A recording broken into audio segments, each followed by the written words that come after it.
Back when I first started playing Pokemon, Electabuzz seemed to be everybody's favourite electric type. However, over the years, Pokemon like Manectric and Luxray seem to have taken away some of Electabuzz's thunder. Is this justified, or has Electabuzz really lost its spark over the years? Let's find out together. As always, we'll start with the 7 rules of the challenge. Number 1, the timer will start when walking away from Professor Elm after receiving the starter Pokemon. Number 2, only the challenge Pokemon may be used in battle. Number 3, no items in battle except balls to catch HM friends. Number 4, no evasion increasing TMs such as Double Team. Number 5, no intentional uses of glitches or exploits. Number 6, no rare candies until facing red at least once. And number 7, the timer may be paused for breaks in recording, but no inputs may be made when the timer is paused. And with all that done, let's get into looking at the Pokemon. I used the Universal Pokemon Randomizer to replace Totodile with Electabuzz, the reason being that will give the rival Chikorita, and Chikorita resists electric type moves. I grab my Pokemon, I name it Sparky, and now let's take a look at the stats. We have 21 HP at level 5, our moves are Quick Attack and Leer, our attack is 12, our defense is 10, our special attack is 13, our special defense is 12, and our speed is 16, and we are holding a berry. And with all that done, we can get into the challenge. Let me know now, what time do you think Electabuzz is going to get?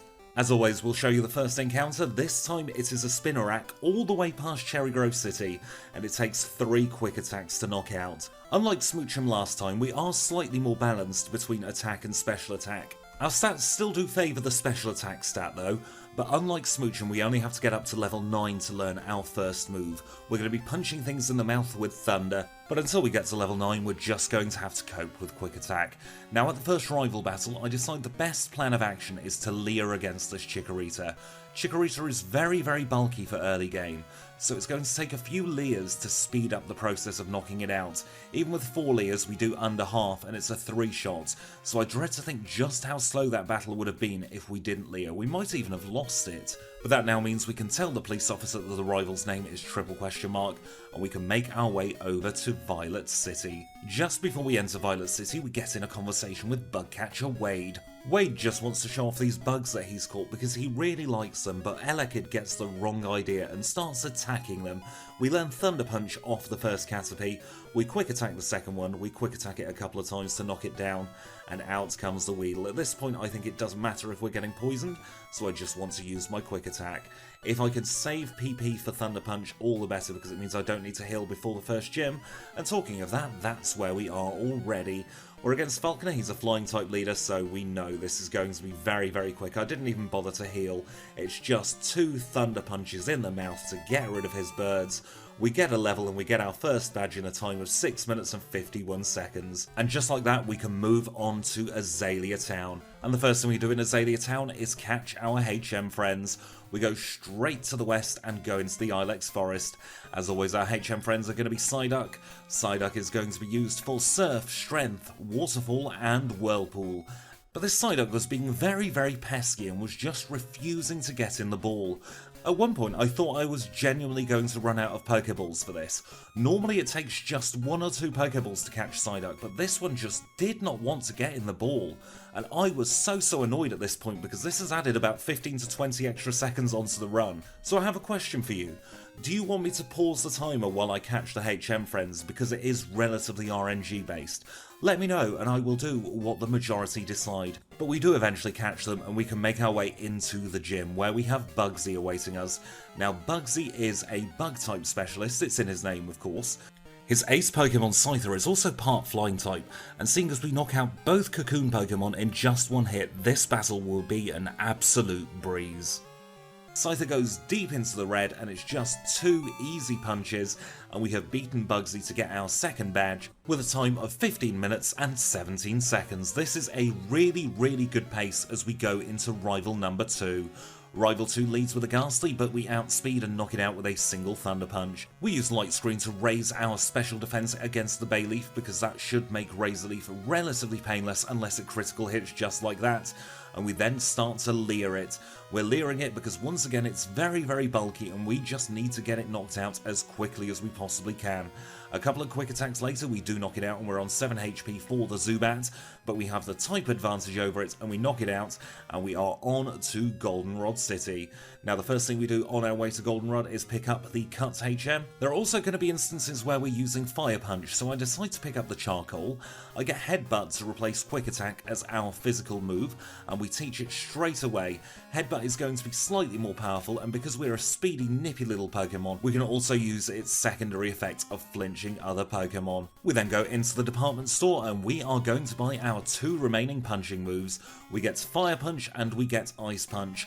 Out of the trio of Pokemon we're doing, Jinx, Electabuzz and Magmar, Electabuzz is the only one to learn all 3 punches, so we teach Ice Punch in place of Leer, and although Light Screen helped us out in the last battle, I think we just have to work with our offensive capabilities. So we're going to get rid of Light Screen and we're going to put Fire Punch in its place. We go into the very, very awkwardly placed bike shop in the bottom half of town. We'll grab the coin case from the underground and then we speak to the younger haircut brother. We lend him a pair of insulating gloves so he doesn't get electrocuted, and we can move on into the game corner. In the game corner we spend some Pokédollars to get ourselves an Abra. Abra's going to be used for Budget's Fly in the early parts of the game, and now we kidnap Kenya. By my count we've stolen 18 Kenya so far. I'm building up quite the army of them. We grab the Dig TM and then we speak to the flower shop lady before taking on Whitney. Now Whitney is a normal type leader, she leads with a Clefairy and she also has that pesky Miltank. Clefairy deals big damage with a couple of double slaps, so we're already in the yellow as Miltank comes out. This is not a great position to be in. I say it all the time, but I think Clefairy is more dangerous than Miltank. Metronome and Double Slap can really get you in a bad position. It also didn't help that I was feeling very overconfident in this battle, and I didn't heal up, because I honestly thought we'd be perfectly fine. I thought Clefairy would be no issue whatsoever, but we do knock it out on our second try to get the Plain Badge. We get the Plain Badge in a time of 25 minutes and 19 seconds. That is just over 10 minutes for a split, which is not bad at all.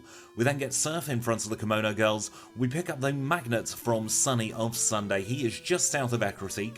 And then we can take on rival number 2. Now rival number 2 leads with a Haunter and we give it a smack in the chops with a Thunder Punch. It didn't like that and swore back at us, so we are now on a clock for the rest of the battle. We have type coverage though, so the Magnemite goes down and we're still on 74 HP. That goes up to 76 as the Bayleaf comes out and we take a quarter of our health off because of that curse. Bayleaf goes down in 2 and that just leaves Zubat. We have a choice of coverage moves for Zubat. I use Thunder Punch, it goes down and we have defeated the rival. We can move on into the Ecruteak Gym, and our first battle we're going to do together is against Medium Martha. Now I really still do not like the Medium sprites, but it is the month of October so I'll let her off. And in this battle we shall evolve into Electabuzz. And while we're doing that I have a question for all of you. If you could replace any gym in Pokemon Crystal, which gym would it be? For me it would be the Ghost Gym, because we only have 2 Ghost type lines in all of Generation 2. We've got the Ghastly line and we've got the Mischievous line. But Mischievous is nowhere to be seen in this gym, so we could either have had a replacement ground type gym because Giovanni's gone, or we could have had a dark type gym, which is one of the new types. It would have made sense, I think anyway, to have a dark type gym and a steel type gym, so both new types get prominence. But while I've been waffling, we're already onto the Haunter and we knock all of his Pokemon out with very, very great ease, and we have defeated Morty with a time of 32 minutes and 27 seconds. Into Olivine City, we get the Strength HM from the cafe, we speak to Jasmine, we pick up our first rare candy, and we can move on out of Olivine City already and go to Cyanwood City. In Cyanwood City, we pick up the secret potion so that we can heal up the Ampharos, and now it's time for the gym. Once again, we will smoosh our face against some boulders to make them move, and now we will have a little chat with Chuck. He throws a boulder onto a rock to say that was a really bad idea using your face, look how solid these are. But while he's doing that, we are distracting his Primate. We get the Primate knocked out in 2, and Thunder Punch takes out Poliwrath in 1. That was yet another easy gym battle. 38 minutes 59 seconds for Chuck, and we can move on to the Lake of Rage. We'll grab our next rare candy in the northwest corner, and we can take on the red Gyarados. Now this should be very, very easy. Gyarados is 4 times weak to electric type moves, so we just give it a quick biff on the nose and it goes down. And now here comes Lance, the true antagonist of the game, the lying flying type user. We get HM06 from him. I'm fairly certain it's a dodgy copy of it though, and we can now take on Price. Price is an ice-type leader, but we do have to watch out for that Piloswine as it is a ground type. But Piloswine doesn't have any ground type moves. Here we are in front of the Piloswine. We get it deep into the red with a Fire Punch, so I decide to use Headbutt on it first time this time, and another Fire Punch knocks it out. And the final Pokemon is Dugong. Dugong goes down to a Thunder Punch because it's part Water type, and that means we can move on to Jasmine. Jasmine is a Steel type leader, and once again her ace is a ground type, so we might have to be careful of that Steelix. Steelix can be very, very dangerous. We use Fire Punch against the Magnemite to knock it out. Out comes Magnemite number 2. That goes down to a single Fire Punch as well. And here comes Steelix. We use Fire Punch and we knock it out in 1. I reckon, you know, the charcoal had something to do with knocking that out in 1 because I did not expect that. So now we can move on to do a little bit of housekeeping. We'll grab the rare candy from Violet City. We'll also get the HM for Flash. We'll get a nugget and a rare candy south of Goldenrod. And now we'll take on rival number 4. I think this battle is where his team really starts to fall apart. He leads with Golbats, which we punch in the mouth and knock out in a critical hit just to rub salt into the wound. We use Fire Punch against the Magnemite to knock it out. And out comes his Haunter. We knock it out in 1 with a Thunder Punch, and out comes Sneasel. We've got Fire Punch to deal with Sneasel, but it does do a little bit of damage with a quick attack. And the final Pokemon is Meganium. We use Fire Punch to take it deep into the red as it uses Reflect. Fire Punch is special in this generation though, and he goes down. And now that we've told him what for, we can go into the Icy Path where we will get ourselves the Nevermelt Ice. We'll give it a little test whirl here on this first trainer in Claire's gym.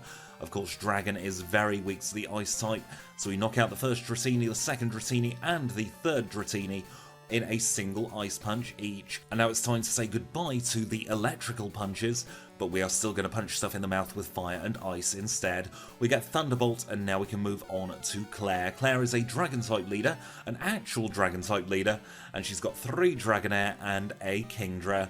We use Ice Punch on the first Dragonair to knock it out in 1. She then goes for her second Dragonair. We use Ice Punch again and knock it out in 1 in a repeat performance of the first. And you know the drill for the third one, it goes down as well. Now I decide to use Ice Punch against the Kingdra and get an unlucky critical hit. I was trying to avoid her healing to save a little bit of time, but it didn't quite work out, so we just use a couple of Thunderbolts instead.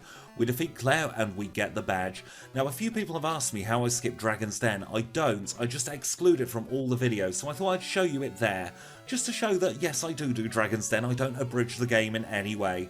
And we're now on to the final rival battle. We've got Sneasel up first and we punch it in the mouth with fire and it goes down. Out comes Magneton. Magneton's also flammable, so a quick punch in the chops gets the job done. Here comes Haunter. We use Thunderbolt on it and it goes down in 1. Next out is Kadabra, a new addition to his team, but still just as useless as everything else. Meganium is on the chopping block. We use Ice Punch because we're holding the Nevermelt Ice and we knock it out in a single hit. And the final Pokemon is Golbat. That goes down to a single Ice Punch as well, and we have defeated the rival for yet another video. And now we can move on into the Pokemon League. As always, we'll start by healing up our Pokemon after going through Victory Road. And now it's time to say goodbye to our HM friends for the League. We say thank you to Kenya, to Abra, to Psyduck and to Parrish. You've all been a great help in the Johto region.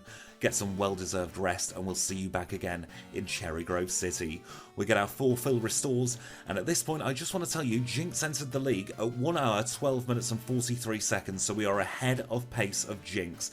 We've got 161 HP at level 52, we're holding the Nevermelt Ice, we've got Thunderbolt, Ice Punch, Headbutt and Fire Punch, and our stats are 125 in attack, 98 in defense, 136 in special attack, 126 in special defense, and a whopping 147 in speed.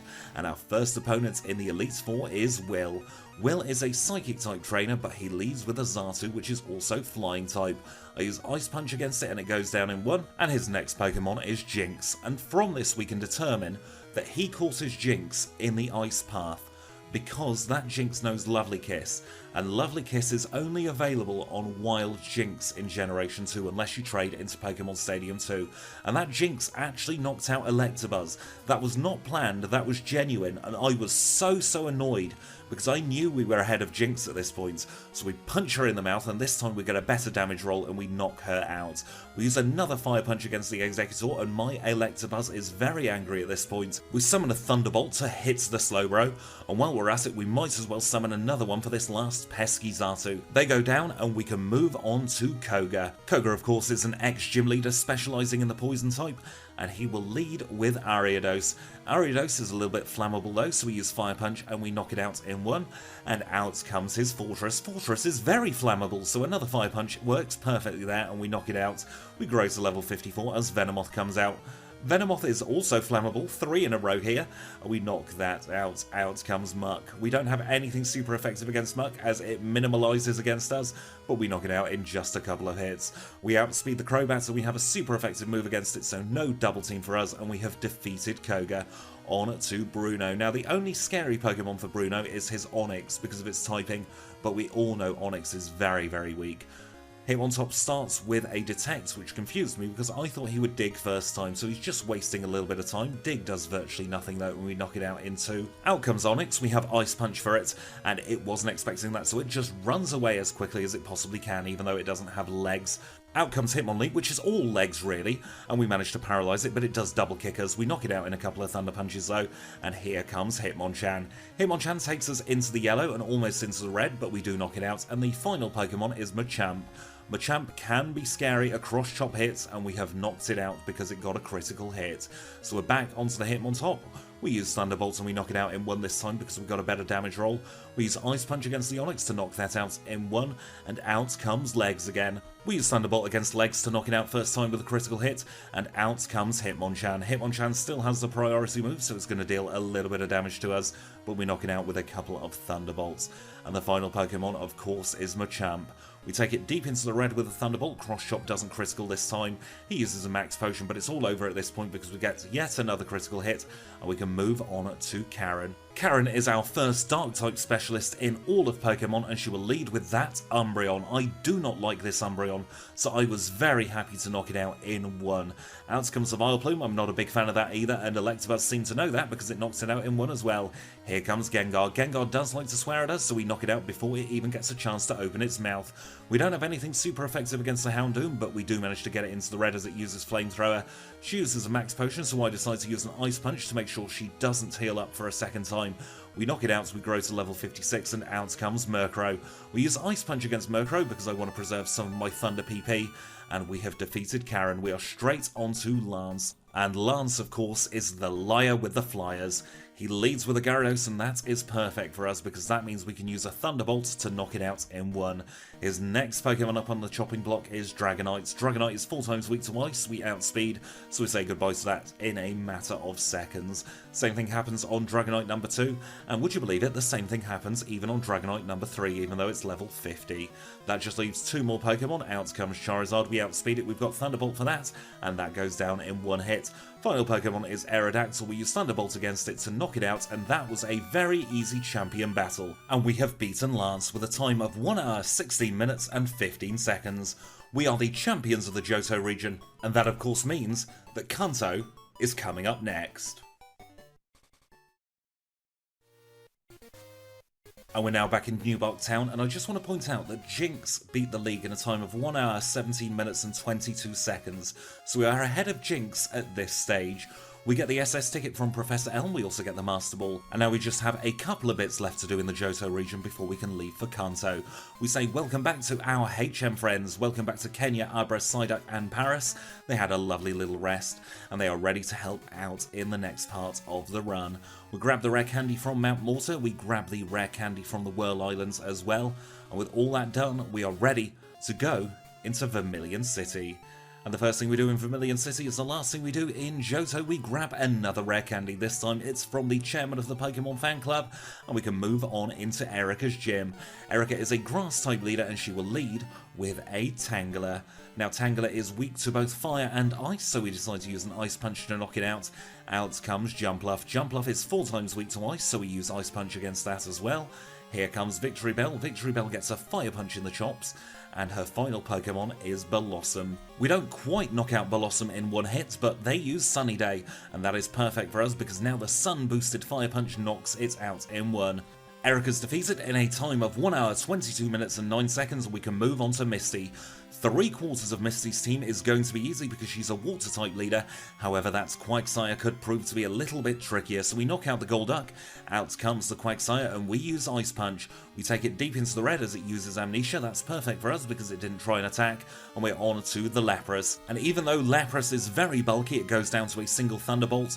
We use Thunderbolt against the Starmie, and we have knocked out all her Pokemon. Misty is defeated with a time of 1 hour, 26 minutes and 57 seconds. We can move on to Sabrina. Sabrina in the Kanto games is probably the most dangerous of all the leaders, but in this game she is a little bit more timid. We take out her Espeon in one hit. Out comes Mr. Mime. Mr. Mime goes down to another Thunderbolt. That just leaves Alakazam, which also goes down to a single Thunderbolt. And we have defeated Sabrina in a time of 1 hour, 28 minutes and 35 seconds. Let's move on to Surge, and it's Electric type against Electric type. He leads with Raichu, and we are going to use Fire Punch to give it a quick smack in the chops. We burn it as well, but he uses Thunder Wave and we're not holding a berry. The burn finishes off the Raichu, and we are on to Electrode. Electrode uses Double Team, we hit it with Fire Punch, and then it goes boom. Not only does it go boom, it goes boom and gets a critical hit on us. We're down to 16 HP as the Magneton comes out. It Zap kind of misses and we knock it out with Fire Punch. We're on to Electrode number 2, it uses Double Team as we start missing our Fire Punches. We finally get one to hit, we don't knock it out, and just like Electrode number 1, it goes boom. Back to square one, we are against the Raichu, we use Headbutt this time, and we knock it out with a critical hit. Onto Electrode, we use Headbutt again, and we flinch it, which is perfect. So now we are on to Magneton. We know Magneton goes down to a single Fire Punch, so we don't need to worry about that. However, we do need to worry about Electrode number 2. We Headbutt, but we don't flinch, but we do manage to hit through the Double Team. We are on to his final Pokemon, it's Electabuzz against Electabuzz. We use Fire Punch to take it into the yellow, we then use Headbutt, and we have knocked it out. With a time of 1 hour, 31 minutes and 8 seconds. We definitely lost a bit of time there, but we're going to move on to the Snorlax. We use the Master Ball to catch the Snorlax so that we can steal its leftovers. And with that, we can move on to Brock's gym. Now, Brock is a Rock-type leader, but he does have a few Ground types as well, so we've got to watch out for them. And as a kid, I always thought Brock was a Ground-type leader just because of the Light Years trainer in front of him. We use Ice Punch against the Graveler to knock it down in one. Of course, Ice is super effective against Ground, and Ground is our only weakness. So having that punching move is a real boon for battles like this. Because we OHKO all 3 of his Ground-type Pokemon, that leaves Kabutops, which is weak to Electric, as is his very good friend Omastar, who is also weak to Electric. So that goes down in one, and we have defeated Brock with a time of 1 hour, 32 minutes and 44 seconds. We can now move on to the remnants of Cinnabar Island, where Blue is hanging out. We will have a little chat with him to get him to activate for the final gym, and we will also pick up the hidden rare candy at the top of the island. With that, we can move on to Blaine, and Blaine is a Fire-type leader. Blaine has Magcargo, Rapidash, and Magmar. He leads with Magcargo, and we use Thunderbolt against it. Thunderbolt knocks it out in one, and we can move on to Magmar, the Bumhead Fireduck. Magmar goes down just as easily as Magcargo, and that just leaves Rapidash. I wish I could tell you why I decided to use Headbutt. I should have just used Thunderbolt, and that does mean we lose about 2 or 3 seconds as he healed up, but we have defeated Blaine with a time of 1 hour, 34 minutes and 37 seconds. Final theme-type leader is Janine, and we have saved the lowest leveled until last. Crobat goes down in one, and we can move on to the Weezing. We've got a Thunderbolt for Weezing, and that goes down. Out comes her second Weezing. We use Thunderbolt against that as well and knock it out in one. That just leaves her 2 flammable Pokemon. We use Fire Punch against the Ariados, and her final Pokemon is Venomoth. She doesn't use a Dire Hit this time, and we knock it out in one. Grow to level 65, and we have defeated Janine. That just leaves Blue. Blue is our 16th and final gym leader, and he is a mixed type leader of a lot of Generation 1 Pokemon. Fortunately for us, he leads with Pidgeot. Pidgeot uses Quick Attack to deal minimal damage, and we take it out in one Thunderbolt. Out comes Rhydon. We use an Ice Punch against Rhydon, and we comfortably knock it out in one hit. Out comes the Alakazam. We use Thunderbolt against the Alakazam, and that goes down in one shot as well. Here comes Executor. Executor is just as unlucky as all the other Pokemon as we critical Ice Punch it, and Arcanine is next up on the chopping block. We don't manage to OHKO the Arcanine, and we do take a little bit of damage from a Flamethrower. We're going to be in full Restore Purgatory at the moment, wasting yet more time because he's got a few full restores, and we finally knock it out. That just leaves Gyarados, and like we saw at the Lake of Rage, Gyarados is 4 times weak to electric, we knock it out, we grow to level 66 and we have all 16 badges of the Kanto region with a time of 1 hour 36 minutes and 51 seconds. We have a little chin wag with Professor Oak to open up Mount Silver, and now there is just one final thing to do before taking on Red. We grab our 10th and final rare candy of the run, we will teleport back to Mount Silver's Pokemon Center, and we can go and take a try at Red. As always, I'll try with my current moves at my current level to see just how well or badly we do. It's Pikachu against Electabuzz, I use Headbutt, we take it into the yellow and another Headbutt knocks it out entirely.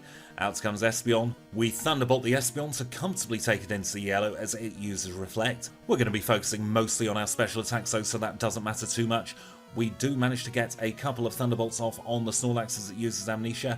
We paralyze it and it paralyzes us. We're fully paralyzed, the Body Slam knocks us out and we're back to square one. We're against the Pikachu, this time at a very nice level. We use Fire Punch against the Pikachu to take it into the yellow.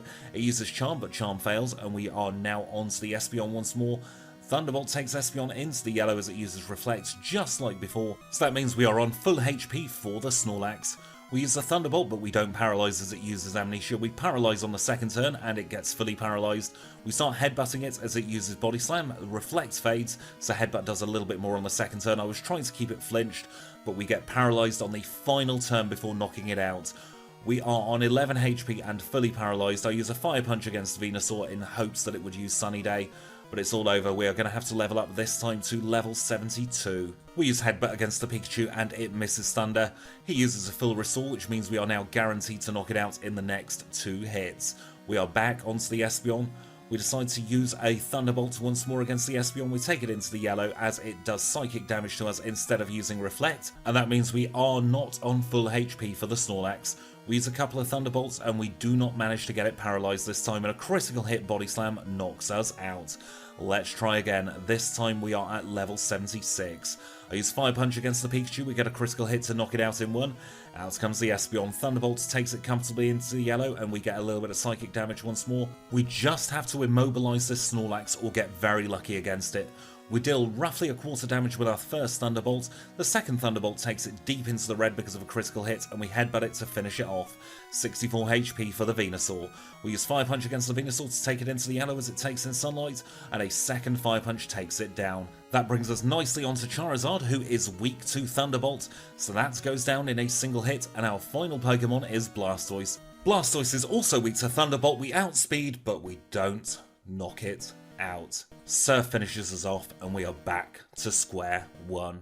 I felt so deflated at this moment because we were well ahead of Jinx's time at this point, and I thought we could have got 2 really fast runs in a row. We take out the Pikachu and we are on to the Espeon. We take Espeon into the yellow.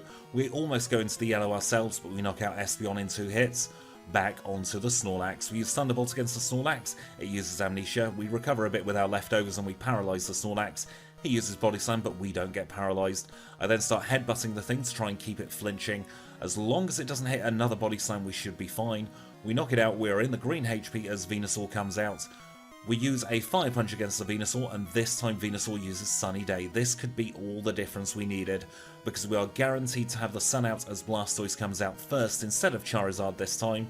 We hit it with Thunderbolt and we get a better damage roll, and we are on to Charizard. Charizard comes out, and we hit it with a Thunderbolt to knock it out, and we have defeated Red in a time of 1 hour 45 minutes and 9 seconds. I feel so bad for Electabuzz. Just a couple of better damage rolls throughout the entire run and we would have shaved about 2 or 3 minutes off that time. It's in 4th place, but I really think it should have been in 2nd or 3rd place. On the other half of the leaderboard, Hypno has moved into 11th place. Magcargo is still our slowest Pokemon in 16th place. If you've enjoyed yourself, please do click the like button. If you've got anything to say at all, leave it in the comments below. I have a Patreon at patreon.com/trainersquidgy, and if you've really enjoyed yourself, please do consider subscribing. Thank you all so much for watching, and I'll see you all very soon.